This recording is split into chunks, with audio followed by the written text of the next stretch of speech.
Cek. Oke guys, welcome back to Cakra Diva dalam pembahasan alur cerita Donghua si Shinji Sun Wukong season 5 episode ke-27. Seperti biasa sebelum masuk ke pembahasan episode kali ini, kita review dulu episode sebelumnya di mana Tan Sanzang dan Sun Wukong diserbu oleh para zombie yang hendak menangkap mereka, sedangkan Xiaoyu beserta para pelindungnya dibuat ketar-ketir oleh kemunculan kesatria tengkorak putih, hingga akhirnya mereka semua diselamatkan oleh Tuan Putri yang memilih untuk mengkhianati kerajaannya.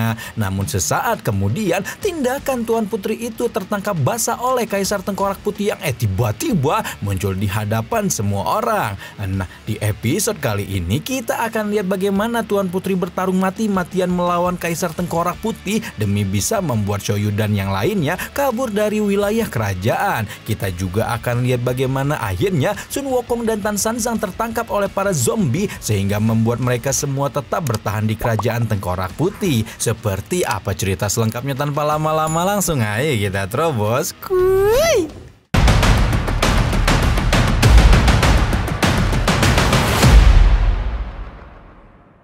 Mengawali episode kali ini kita diceritakan tentang asal muasal berdirinya kerajaan Tengkorak Putih di jalur iblis, di mana menurut sejarahnya jauh pada zaman dulu kala ada seorang raja yang terluka parah dan kabur ke lembah 9 mayat demi menghindari kejaran para musuh. Karena kelelahan, raja tersebut akhirnya pingsan dan selama itu tubuhnya diselimuti oleh ki mayat dari lembah tersebut. Karena raja tersebut pingsan dalam waktu yang cukup lama, begitu terbangun dia dibuat terkejut oleh sebuah fakta bahwa ki lembah 9 mayat itu telah membusukkan tubuhnya dan memperkuat tulang-tulangnya, di mana hal tersebut otomatis menjadikannya sebagai siluman Tengkorak Putih yang pertama alias Kaisar Tengkorak Putih.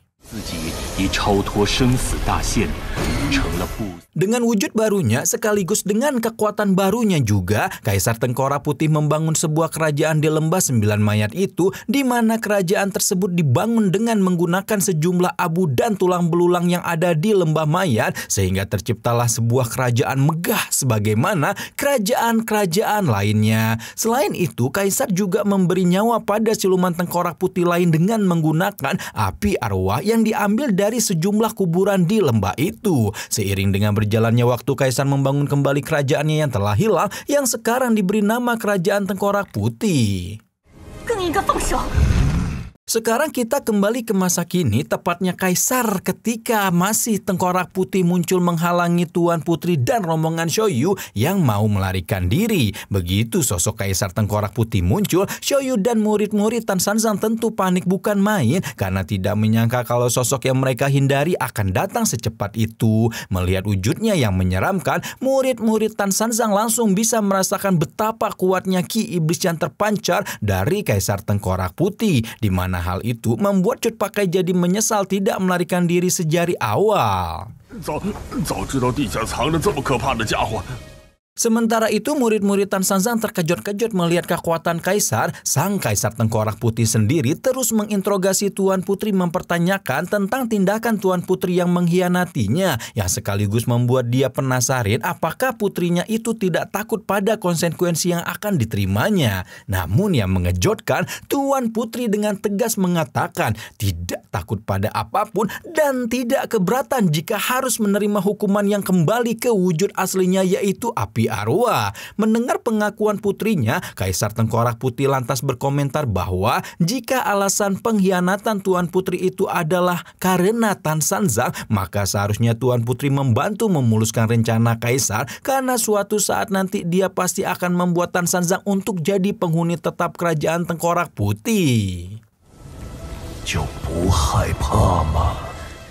Dikomentari seperti itu, Tuan Putri dengan tegas menyatakan perbedaan pendapatnya, di mana menurutnya terkadang cinta itu tidak dapat harus terima bersama-sama, tetapi juga harus berani melepaskannya. Selain itu, Tuan Putri juga menegaskan kepada bapak angkatnya bahwa tidak ada seorang pun yang bisa mengendalikan keputusan orang lain, karena menurutnya setiap orang itu memiliki pilihannya masing-masing. Usai mengatakan semua unek-uneknya itu, Tuan Putri kemudian tanpa ragu melepaskan sebuah serangan kepada Kaisar Tengkorak Putih. Namun tanpa diduga serangan itu tidak mempan terhadap sang kaisar, sehingga terjadilah aksi balas membalas serangan di antara mereka. Akibat dari saling serang itu, Tuan Putri Tengkorak Putih terluka parah sehingga otomatis membuat Xiaoyu dan murid-murid Tan Sanzang menjadi panik. Dan berhubung lanjut melarikan diri dari kerajaan Tengkorak Putih merupakan sesuatu yang terlihat mustahil, maka Wu Jing langsung mengusulkan untuk menyerang Kaisar Tengkorak Putih secara bersama-sama. Sementara Xiaoyu langsung dibawa Cut Patkai untuk sembunyi di tempat yang cukup aman. Tanpa membuang waktu lagi, Wu Jing, Bai Long, dan Yihu pun langsung menyerang Kaisar Tengkorak Putih secara serempak dengan jurus andalannya masing-masing. Tepat ketika Yihu menyerang Kaisar Tengkorak Putih, dia menyadari ada suatu keanehan di mana tubuh Kaisar terasa kosong melompong karena tidak memiliki daging sedikit pun. Namun sesaat kemudian Yihu dibuat terkejut oleh tindakan Kaisar yang saat itu bisa mendeteksi bahwa di tubuhnya masih ada sisa ki zombie, sampai akhirnya tubuh Yihu pun dilahap oleh sang Kaisar. Situasi tersebut tentu menciptakan keterkejutan sekaligus kepanikan yang luar biasa lagi bagi Bai Long dan yang lainnya, sehingga mereka semua semakin meningkatkan kewaspadaan. Namun belum pulih dari keterkejutan itu, mereka lagi-lagi dikejutkan dengan aksi Kaisar yang membuat tubuh Wu Jing tidak berkutik dan bisa dilumpuhkan dalam sekejap. Seolah tidak cukup menelan tubuh Yihu dan membuat Wu Jing terdampar, Kaisar Tengkorak Putih juga membuat perhitungan dengan Bai Long, di mana saat itu tubuh pemilik jiwa naga api itu langsung digeprek oleh Kaisar sehingga membuat dia menderita patah tulang ringan di sekujur tubuhnya. Melihat semua itu, Tuan Putri Tengkorak Putih tidak tinggal diam dan secepat mungkin menyuruh Cut Patkai untuk membawa pergi Xiaoyu serta mencari Tan Sanzang. Sembari melepaskan senjata yang melukai tubuhnya, Tuan Putri mewanti-wanti Cut Patkai supaya cepat keluar dari wilayah kerajaan, sementara dirinya akan berusaha untuk menahan Kaisar supaya tidak mengejar. Setelah mengatakan semua itu, Tuan Putri segera mengumpulkan ki mayat dan menahan Kaisar dengan jurus tangan tulang putihnya.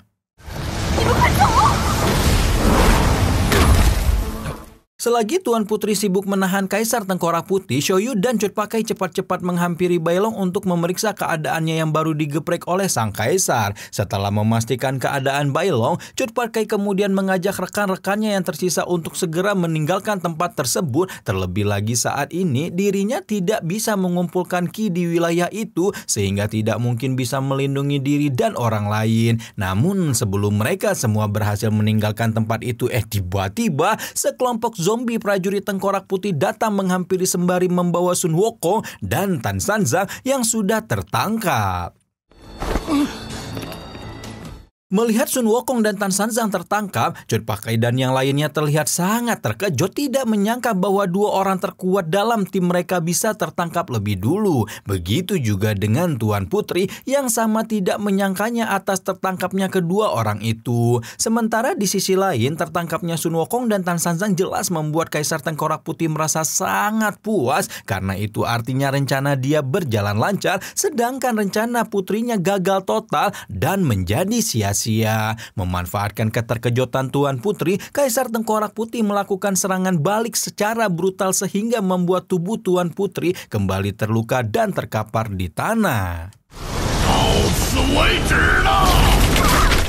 Setelah melumpuhkan Tuan Putri, Kaisar lantas menyuruh kesatria Tengkorak Putih untuk menjaga putrinya sementara dia akan bergegas untuk mengambil api abadi atau Xiaoyu. Mendengar perintah itu, Tuan Putri kemudian meminta kesatria untuk mengirimnya ke alam lain saja, tapi hal tersebut langsung ditolak kesatria yang malah menyuruhnya untuk diam saja dan mengamati situasi yang terjadi. Sementara itu, Kaisar Tengkorak Putih kini mulai mengumpulkan lagi ki zombie dari lembah 9 mayat, sehingga para zombie yang tadi sempat menghilang kini mulai bermunculan lagi mengepung murid-murid Tan Sanzang.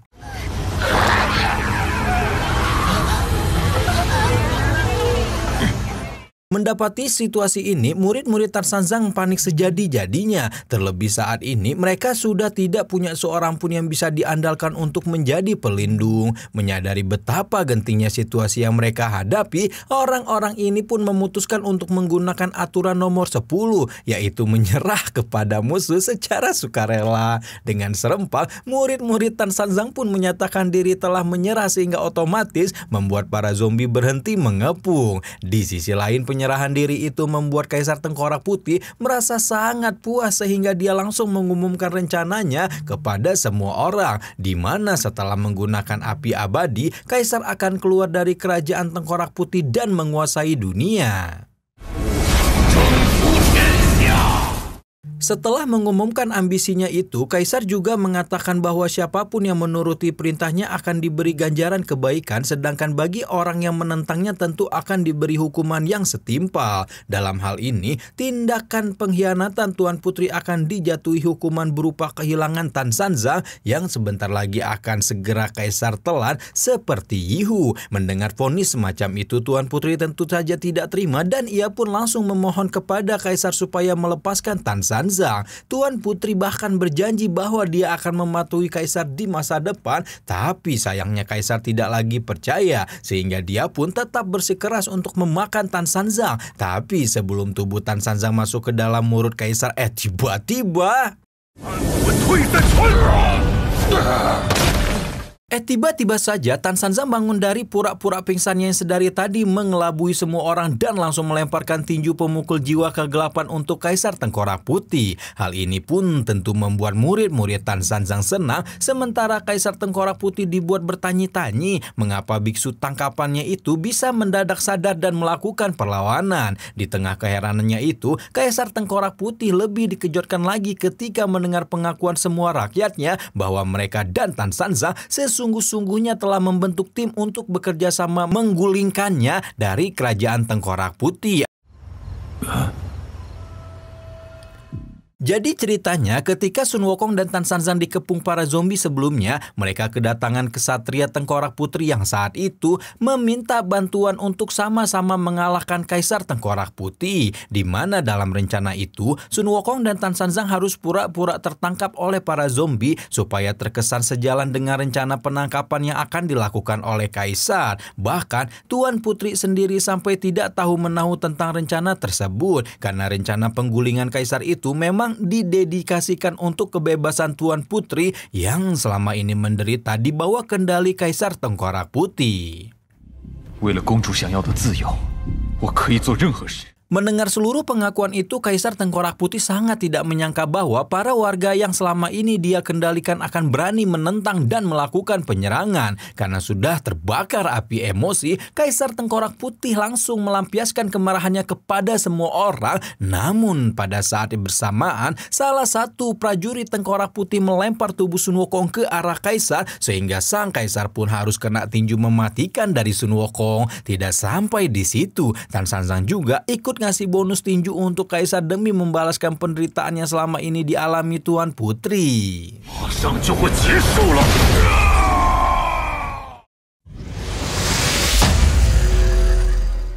Dan guys, Tan Sanzang dan Sun Wukong akhirnya beraksi nih melawan Kaisar Tengkorak Putih yang terkenal sangat kuat di jalur iblis. Lebih ediannya lagi, Kaisar dibuat tidak menyangka bahwa Tan Sanzang bekerja sama dengan para prajuritnya yang sudah lelah hidup di bawah pengaturan Kaisar hingga memutuskan untuk berkhianat. Nah, di episode selanjutnya kita akan lihat bagaimana kelanjutan dari pertempuran di kerajaan Tengkorak Putih, di mana nantinya pertempuran melawan Kaisar itu akan menyebabkan kesatria Tengkorak Putih dan prajurit-prajurit lainnya meninggal dunia demi menyelamatkan Tuan Putri.